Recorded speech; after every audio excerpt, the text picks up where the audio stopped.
Salamat Sir Chard Minosa. Sabi niya, Sir, ask lang po, paano malalaman kung Belgian Malinois or German Shepherd ang aso? Okay guys, magandang tanong yan kasi marami pong nagkakaroon ng mistaken identity kung Belgian Malinois ba yung aso or hindi. Ito nga aso ko si Logan, yung model natin sa Super Dog Nutrition or SDN. Ayan si Logan. Marami pong nag-aakala na German Shepherd siya or halong German Shepherd. Pero ang totoo niya, nanay niya, tatay niya, pareho namang Belgian Malinois. So, Belgian Malinois po si Logan. Pero para walang away, ay Super Dog na lang ang breed niya. Ayan, may Super Dog breed po talaga sa IAGD. Yan po yung dinidevelop nating dog breed. And alam nyo kasi ang problema kay Logan, ang kulay kasi niya ay hindi standard. Ngayon, lahat po ng mga breeds ay may kanya-kanyang breed standard. Doon nyo po makikita kung yung aso ay maaaring kabilang sa isang breed or hindi. Disqualified sila or may fault kapag hindi sila sumusunod doon sa tinatawag na breed standard. For example, no, sa Belgian Malinois, ito si Logan, disqualified na ito kasi ang kulay niya ay black with tan markings or tinatawag na bicolor. Bicolor ang tawag sa ganyang markings, parang Rottweiler or Doberman coloration. Pero kasi ang nakalagay sa Belgian Malinois standard, kailangan ang Belgian Malinois ay either fawn lang or yung parang brown, alam mo yung fawn na parang light brown, parang yung aso ko na si ito yung original na aso ko si yan, si Wolf, Belgian Malinois siya. Yan po yung tamang kulay sa Belgian Malinois standard or yung tinatawag na mahogany na may konting black overlay tapos may black masks and black tips.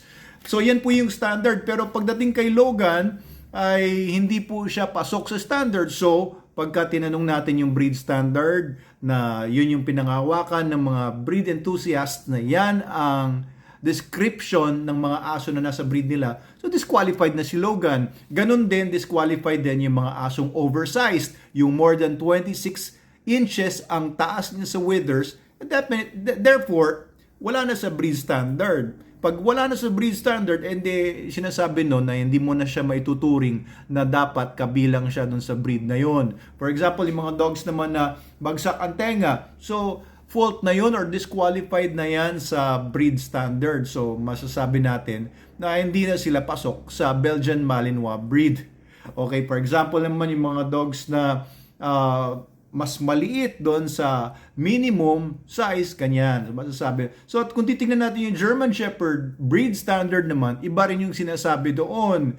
Pero kung titingnan mo naman, yung German Shepherds na mga working lines and mga German Shepherds na mga hindi mga pinang-show, pero German Shepherd blood naman sila, wala namang supposedly, wala naman hinalo na ibang dugo doon. May mga ilang German Shepherds na mapagkakamalan mo talagang Belgian Malinois and may mga purebred, masasabing purebred kasi yung linyada nila talagang galing naman sa Belgian Malinois bloodline lahat.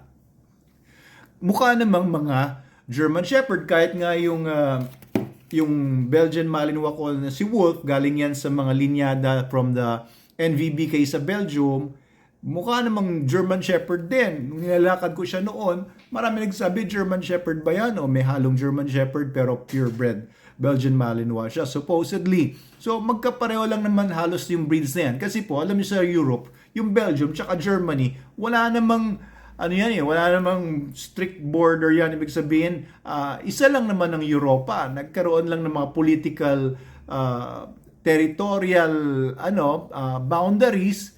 Pero ang totoo niyan, buong Europa, nagkalat lang naman yung mga aso dyan. Nung meron lang nag-establish ng German Shepherd breed, may nag-establish ng Belgian Shepherd breed, may nag-establish ng Dutch Shepherd breed dahil mga tiga doon sila sa mga lugar na yon. Ang pinagkuhanan nilang stock halos iisa lang naman din.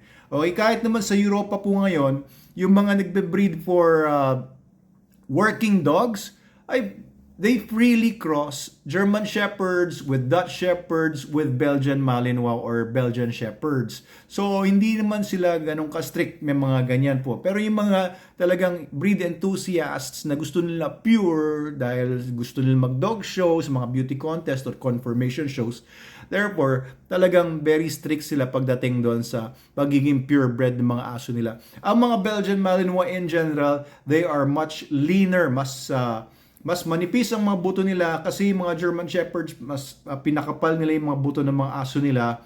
They prefer dogs that are bulkier. They prefer dogs that are, alam niyo yun, may certain look. You know? And mas, yung mga nag-show, mas sloping yung likod nila. Yung top line nila ay pababang ganon imbes na flat lang or level lang yung top line. Ang mga Belgian Malinois ay considered to be more natural dogs. They're considered to be more genetically diverse dogs kasi yung foundation ng Belgian Shepherd breed ay galing sa maraming aso na pinagsama-sama nila ito late 1800s. Pinagsama-sama nila ng isang veterinarian noon na in-establish nila yung breed ng Belgian Malinois na later on pinag-divide nila based on dun sa colorations and coat types. Like yung Belgian Malinois ay yung mga short-haired, Belgian Tervuren or Tebern naman yung mga long-haired, yung mga black na mga long-haired naman at saka yung mga curly-haired ay nilipat naman sa Groenendael saka sa Lakenois, Belgian Lakenois and Belgian Groenendael. So magkakaiba na ngayon sila pero they started as a Belgian Shepherd lang. Yung German Shepherd naman, it's supposed to be one breed pero ngayon may German Shepherd na show line na yan yung mostly may saddle na black tapos tan yung color ng aso.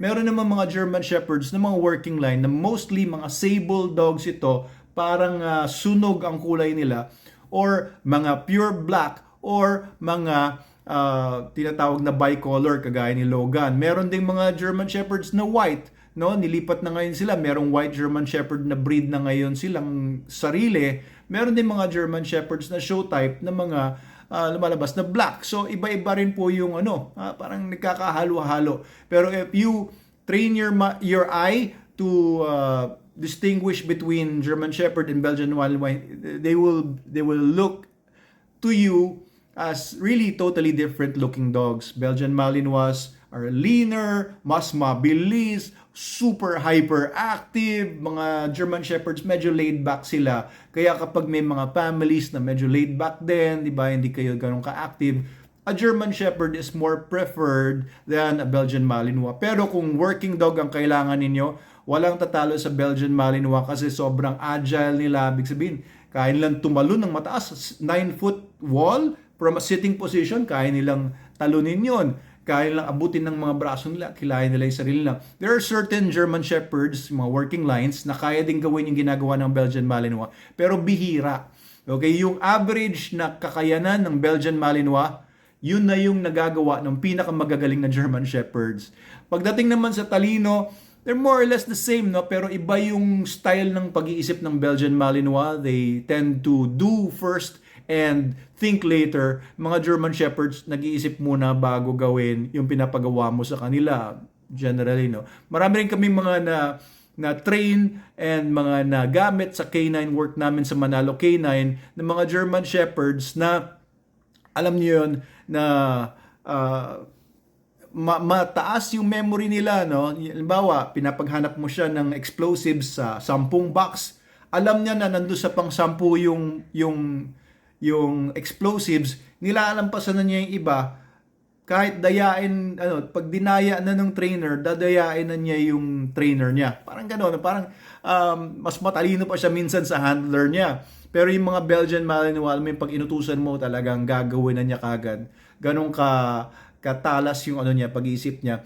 And Belgian Malinois are the number one working dog of choice na ngayon in general, no, sa buong mundo. Nung umorder sa amin ng Iraq, yung military and police nila noon, ayaw na nila ng German Shepherds, mas gusto nila yung mga Belgian Malinois and other canine units din kasi like pagka sa mga maiinit na lugar kagaya sa Pilipinas, kapag ka German Shepherd ang hawak mo, give up na yan after mag-search ng isang truck. Mga Belgian Malinois, 10 truck dire-diretso pa rin yan. Sa looks, may pagkakaiba sila. You can search it sa Google naman. Pero yun yung experience namin. Mas matibay kahit sa pagkain. No? SDN, ang pinapakain namin sa lahat ng dogs namin, mapa German Shepherd or Belgian Malinois, it's the best dog food for all dogs in general. Thank you sa tanong po niyo, Sir Chard. Mabuhay ka.